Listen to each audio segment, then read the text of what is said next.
Hi guys, so today I will take you through the evolution we took from Jürgen Klopp to Arne Slot. I hope you will enjoy this video.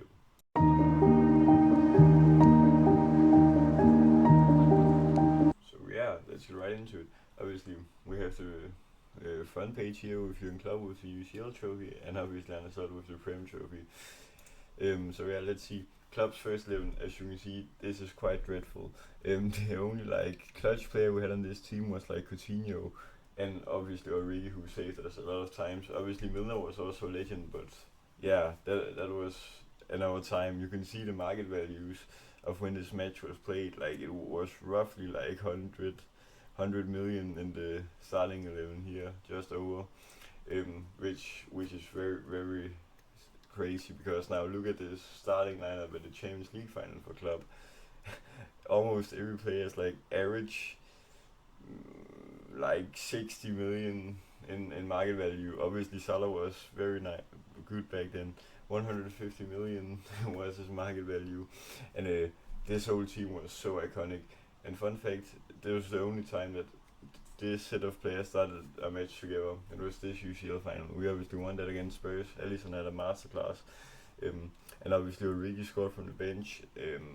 We deserved that Champions League trophy after Sergio Ramos broke Salah's arm the year before in the Champions League final. But obviously, Jürgen Klopp, he left the club. He announced it on the 26th of January last year.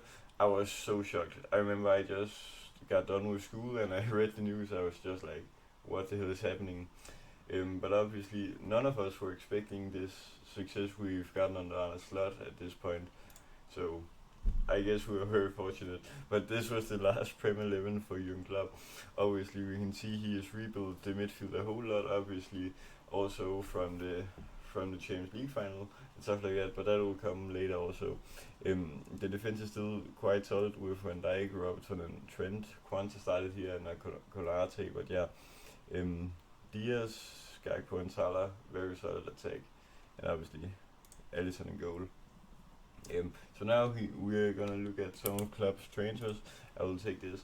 So as we can see, there ain't many expensive players. The two only real expensive players I'd say we've got is Van Dijk for 75 million quid, and obviously Darwin Nunez for 85 million quid. So yeah, obviously Alisson was also quite expensive at 65, but he has been class, as has Van Dijk. But Nunez has flopped a bit. Otherwise, you can see it's quite cheap players, like maximum of 40-50 million for all our attackers and stuff like that. Salah only cost 40 million, which is one of the greatest bits of business in Premier League history. And then we can see he rebuilt our whole midfield in this transfer window, in his last summer transfer window from 23 to 24. Crazy. McAllister, Soboslai, and Groundberg, and obviously Endo, which also is crazy rotational player. But yeah, let's get right back into the slideshow. So yeah, we, as I said, only two big signings, which were Van Dijk and Nunez. Obviously Van Dijk has proved out to being the best Premier League defender centre back ever, probably I'd say, and Nunez sadly hasn't worked out for him. When we signed Nunez, we all thought he would be the next Luis Suarez or stuff like that. Obviously not reaching the peak of Luis Suarez because he's a top striker in our era, but yeah.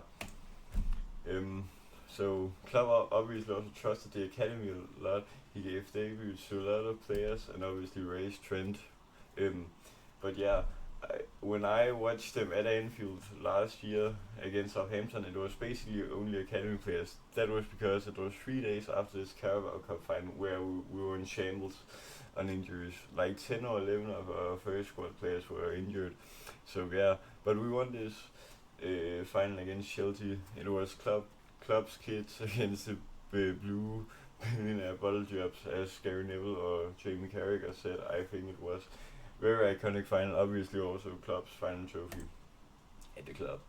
So yeah, the rebuild in 23-24, which Jürgen brought us, which were McAllister, Groundberg, Endo, and so it was very huge rebuild. Obviously only came to a total of 172 million euro, which is 40 million euro per player if you take the averages, which is insane value, I'd say. But yeah, Klopp obviously was so unlucky. He had 3 seasons, I think, with 90 plus points and only won one title, and also lost 197 points. So unlucky. But he obviously rebuilt the squad, which you always can thank him for. He won at least one of each trophy, as you can see. But 2 League Cups, he should have won one Prem. He was just so unfortunate when you take into consideration that Arne won this Prem on like 84 points and could have won it on somewhat 70 if because that was what Arsenal reached. But yeah, Klopp rebuilt the squad, and we are so thankful for that right now. Obviously, in comes Arne Slot. When Jürgen Klopp he stepped down, he wasn't even top 5 on the bookies list to become manager. That was names like Xabi Alonso, Ruben Amorim, and stuff like that. So we didn't expect anything superior when we appointed Arne, but that was because Klopp was such a huge figure, anyways. But he's been massive for us, and all of us fans love him. But obviously, last season it was a dominant title win. As you can see, we won it with 4 games to spare. Only 6 times has it happened quicker. And it was the third fastest time in terms of game with 4. Obviously, we have the record on 7 games, which was in the COVID season, where we deserved so much bigger celebrations. But now we got the celebrations at Anfield. It was so nice. And now Arne Slot is also in the league company. He was only the 5th manager to win the Premier in his first season, with huge names like Mourinho, Ancelotti, Pellegrini, and Conte. Obviously, Ancelotti and Mourinho were better managers than 2 of us, but we can't take away the fact that Pellegrini was very good at City, and that Conte has always been a nice underdog of a manager. Obviously, Ruthless Slot, he only started Trent 33 games and subbed him in 5 times, and obviously also subbed him off a lot. Robertson, he's also quite ruthless with, because it isn't always he starts him either. And now with the signings of Kyrgyz and stuff like that, Robertson probably won't start that many games next year.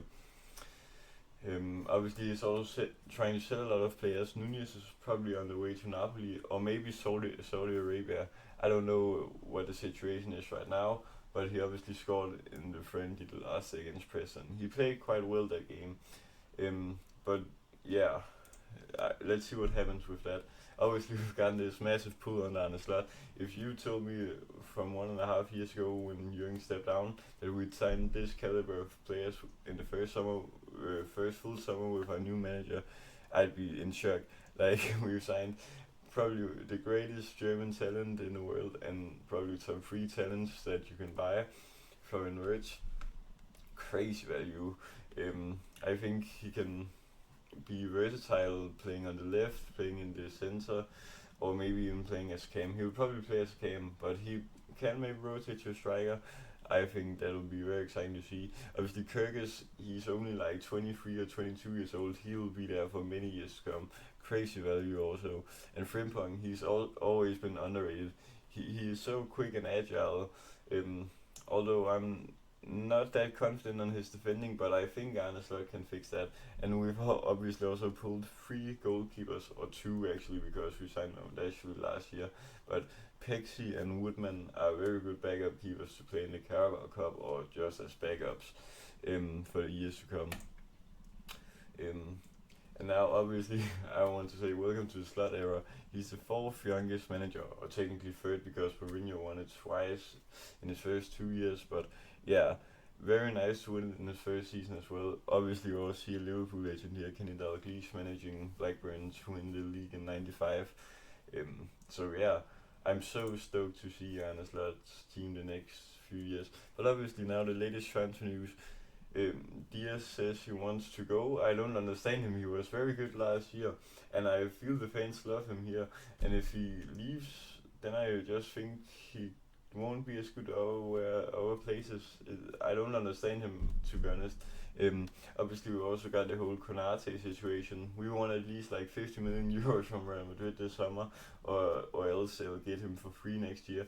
But I don't understand why he doesn't extend, because at Real Madrid you'll just be another player, and in here you can like be a cult icon and cult player. Like, I don't understand. And Nunez, obviously, the talks with Napoli have stalled a bit, but I think they start up again today or tomorrow, depending on Napoli and stuff like that.